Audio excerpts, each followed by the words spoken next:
ჩვენ კვლავ პირდაპირ ეთერში ვართ, თქვენ უყურებთ ვახოს ანაიას ამბებს დღის 2 საათზე. რა ვითარებაში ჩაევლის წინასაარჩევნო კამპანია, კორცხელის მაგალითი და ის მოწოდება, რომელიც გააკეთა პრემიერ-მინისტრმა პოლიტიკური პარტიებისადმი, სწორედ ეს არის ჩვენი სასაუბრო თემა. ახლა მოусმენთ ეროვნული ფორუმის წარმომადგენელს, საქართველოს პარლამენტის წევრს ანი მიროტაძეს. მოგესალმებით, დიდი მადლობა გადაცემაში მონაწილეობისთვის. ჩვენ გვინახავს ბევრი დოკუმენტი არჩევნების წინ გამოქვეყნებული, როდესაც მოწოდებები კეთდება იმაზე, რომ არ იყოს ძალადობა, არ იყოს სიძულვილის ენა, ოპონენტების შეურაცხყოფა, ღირსების შემლახველი ქმედება.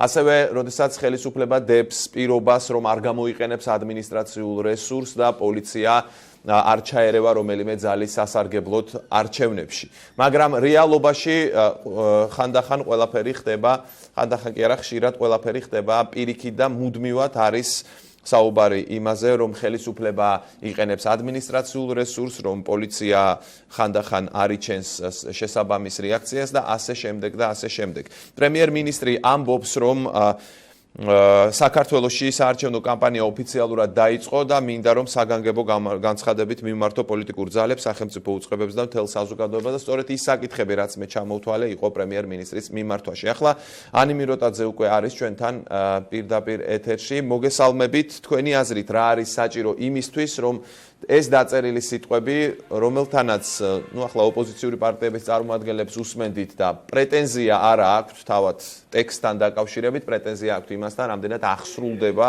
ეს ყველაფერი. თქვენი აზრით არსებობს თუ არა წინაპირობა იმისა, რომ ქვეყანაში მშვიდობიან ვითარებაში ჩაიაროს ამ არჩევნებმა? მოგესალმებით, მივესალმებით თქვენს მაყურებელს. მინდა ბოდიში მოგიხადოთ, ცოტა ტექნიკური პრობლემა იყო.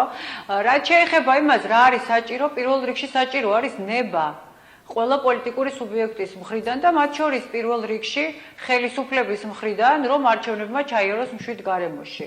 ამ დროისთვის ჩვენ ვიცით ფაქტი კორცხელის, სადაც ორი სუბიექტი მონაწილეობდა ქვებისროლაში და ცემატყეპაში. ეს იყო ნაციონალური მოძრაობა და ქართული ოცნება. პირველ რიგში ამ პოლიტიკურმა სუბიექტებმა უნდა დადონ პირობა ამ მომრჩევლის წინაშე, რომ ისინი უარს იტყვიან ძალადობრივ მეთოდებზე არჩევნებში, ვინაიდან ეს მხოლოდ და მხოლოდ ხელს შეუშლის თვითონ არჩევნების მიმდინარეობის პროცესს ერთი და იმ შედეგს, რომელიც უნდა დაიდოს საპარლამენტო არჩევნების დროს.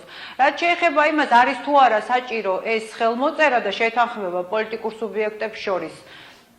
გამომდინარე იქიდან, რომ ეროვნული ფორუმი არც აპირებდა, არც სამომავალში არანაირი გეგმა არ აქვს ცემატყეპის ფონზე და ქვებისროლის ფონზე ჩაატაროს გნებავ წინასაარჩევნო კამპანია და გნებავ თვითონ არჩევნების დღე. გამომდინარე აქედან ჩვენთვის ახლა ეს არანაირი პრობლემა არ არის, ვინაიდან აბსოლუტურად გაცნობიერებული გვაქვს შეთანხმების გარეშეც, რომ მშვიდ გარემოში უნდა ჩატარდეს არჩევნები და ყველა ის პრობლემა, რომელიც აქამდე არსებობდა არჩევნების დღეს და წინა დღეებში და თქვენ გახსოვთ, ახლა მე შემიძლია გაგახსენოთ იგივე ბოლნისის ქვების როლა, იგივე კარალეთის ქვების როლა და კიდე 1000 ქვების როლა, რომელიც სავსე არის ასეთი პოლიტიკური გამოცდილებით ქართული საარჩევნო კამპანიები, მაგრამ მგონია, რომ ჩვენ ამაზე ერთხელ და სამუდამოდ უარი უნდა ვთქვათ და ყველა პოლიტიკურმა სუბიექტმა კარგად უნდა გააცნობიეროს, რომ ეს არის სახელმწიფოებრივი მნიშვნელობის საქმე, რამდენად მშვიდად, რამდენად სამართლიანად, გამჭვირვალედ და დემოკრატიულად. აი, რაც შეეხება კორცხელს ახსენეთ, ხო? კორცხელს ახსენებთ, კორცხელი რომ შევაჯამოთ, თქვენი აზრით ის რა რეაქციაც მისცა ხელისუფლებამ, ამან წახალისება გამოიწვია თქვენი აზრით უფრო მეტად, თუ ეს იყო, ასე ვთქვათ, ხელისუფლების მკაცრი რეაქცია, რომელმაც აგრძნობინა ყველას, რომ ასეთი რამ არ უნდა განმეორდეს? მე გეტყვით, აი კორცხელის გაგრძელება არის და ამიტომ გეტყვით, შემოიტანა იუსტიციის სამინისტრომ ინიციატივა, რომელიც გულისხმობს გამკაცრებას სასჯელის არჩევნების დღეს, აი ესეთი ცემატყეპის აქციების მოწყობის შემთხვევაში. და მე ამას ვეთანხმები.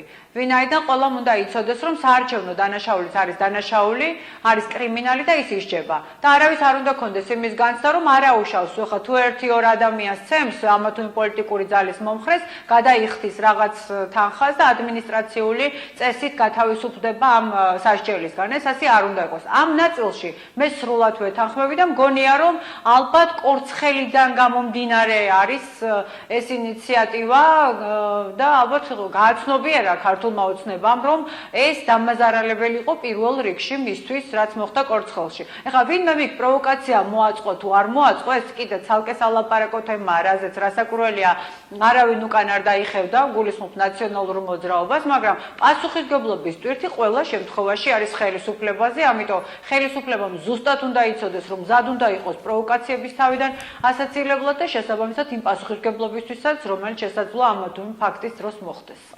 გიორგი კვირიკაშვილის მიმართვაში არის ერთი ძალიან მნიშვნელოვანი ეპიზოდი, რომელიც ეხება ადმინისტრაციული რესურსის გამოყენებას და მან თქვა, რომ ყველას მინდა მოუწოდო, რომ არ მოხდეს ამ რესურსის პოლიტიკური მიზნებისთვის გამოყენება. ერთია მოწოდება, მაგრამ სულ გვესმის ეს საკითხი, რომ ხელისუფლება იყენებს ადმინისტრაციულ რესურსს არჩევნების მოსაგებად, უფრო მეტი ხმის მოსაპოვებლად. საკანონმდებლო დონეზე და პრაქტიკულ დონეზე, თქვენი აზრით, არის თუ არა მოწყობილი ისე სისტემა, რომ ადმინისტრაციული რესურსის გამოყენება ვერ მოახერხოს ხელისუფლებამ. არა თუ არ მოახერხოს, არამედ ვერ მოახერხოს და ამის გაკონტროლება იყოს შესაძლებელი. ძალიან სამწუხაროა, რომ არ არის ეს ასე და ძალიან სამწუხარო არის, რომ არსებობს ხარვეზები, რომელიც აძლევს შესაძლებლობას ხშირ შემთხვევაში ხელისუფლებას, რომ ეს ადმინისტრაციული რესურსი გამოიყენოს. თქვენ ხვდებით ახლა, რომ არც ერთ ოპოზიციურ ძალას გულისხმობ კოალიციაში შემავალსაც, ყოფილსაც და ასე შემდეგ, არ აქვს არანაირი ადმინისტრაციული რესურსის გამოყენების შესაძლებლობა. ერთადერთი არის რესპუბლიკური პარტია, რომელსაც ყავს აღმასრულებელ ხელისუფლებაში წარმომადგენლები, რომლებიც მე არ ვიცი ხა დატოვებენ თუ არა პოზიციებს უკვე როდესაც აქტიური წინასაარჩევნო კამპანიას გამოაცხადებენ, რომელსაც შეუძლიათ რომ ეს ადმინისტრაციული რესურსი გამოიყენონ. ეროვნულ ფორუმს ამის შესაძლებლობა არ აქვს. ესე იგი ერთადერთი რჩება ეს ხელისუფლებას, რომ ეს ადმინისტრაციული რესურსი გამოიყენოს. მაგალითად, როგორ შეიძლება ეს მოხდეს? თბილისში ეს იმდენად თვალშისაცემი არ არის, მაგრამ თვალშისაცემი უკვე გახდა რეგიონებში, რომ პირდაპირ არა, მაგრამ არის მინიშნებები, რომ თუ ვთქვათ, არ იქნება მმართველი გუნდისთვის მხარდაჭერა, მათ შეიძლება დატოვონ სამსახურები, გაათავისუფლონ სკოლის მასწავლებლები, სკოლებიდან და სხვა ესეთ სამსახურებში დასაქმებული ადამიანები. ამიტომ მეტნაკლებად ყველა უფრთხილდება ამ პრობლემას. ამას უკვე ეუბნებიან თქვენი ინფორმაციით? გარკვეული ამას არ აქვს ტენდენციის ხასიათი, ამიტომ ძალიან ხმამაღლა არ ვსაუბრობ, თორე აუცილებლად სახელებს და გვარებს დავასახელებ. მაგრამ მაინც მგონია დავასრულებ. მაინც მგონია, რომ ეს არის მაინც ესე იგი თვითნებური მიღებული გადაწყვეტილებები, ცალკეული მაღალჩინოსნების ადგილებზე ვგულისხმობ უფრო. ამიტომ მე იმედი მაქვს, რომ რაც მყისიერი და სწრაფი იქნება რეაგირება, ესეთი ადამიანებიც აღარ გამოიყენებენ ამ შესაძლებლობას და შესაბამისად შედეგები არ იქნება კითხვის ნიშნის ქვეშ დაყენებული. მე ერთი რამე ვიცი ზუსტად, ეხლა ამ სულისკვეთებაში ვხედავ გიორგი კვირიკაშვილის სურვილებს, რომ რაც შეიძლება კარგად დემოკრატიულად ჩატარდეს არჩევნები, მაგრამ ნების გარდა აუცილებელი არის თანმიმდევრული პოლიტიკის გატარება, რომ ვინმეს ხელი არ წაუწდეს და მსგავსი ზეწოლებით გარკვეული ზეგავლენა არ მოახდინოს ამ მრჩეველზე. და ვისარგებლებ შემთხვევით და კიდევ ერთ თემაზე დაგისვამ შეკითხვას, ეს ეხება ვანო მერაბიშვილის საკნიდან შესაძლო გაყვანის ფაქტზე, რაზეც პროკურატურამ გამოძიება დაიწყო.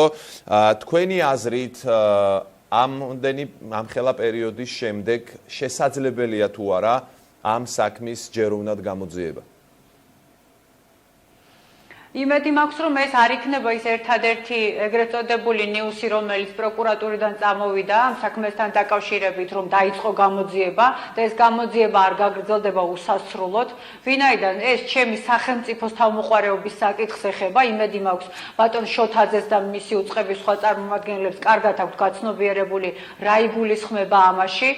მინდა გითხრათ, რომ თვითონ აი ამ სამსახურეობრივმა გულგრილობამ, რომელიც ამ ფაქტთან დაკავშირებით დადგა ჩვენი ქვეყანა ძალიან დააზარალა და მე ასევე იმედი მაქვს, რომ ეს ზარალი რამდენად დიდია გააზრებული აქვს მათ და შესაბამისად უსწრაფესად იქნება გამოძიებული ეს საქმე.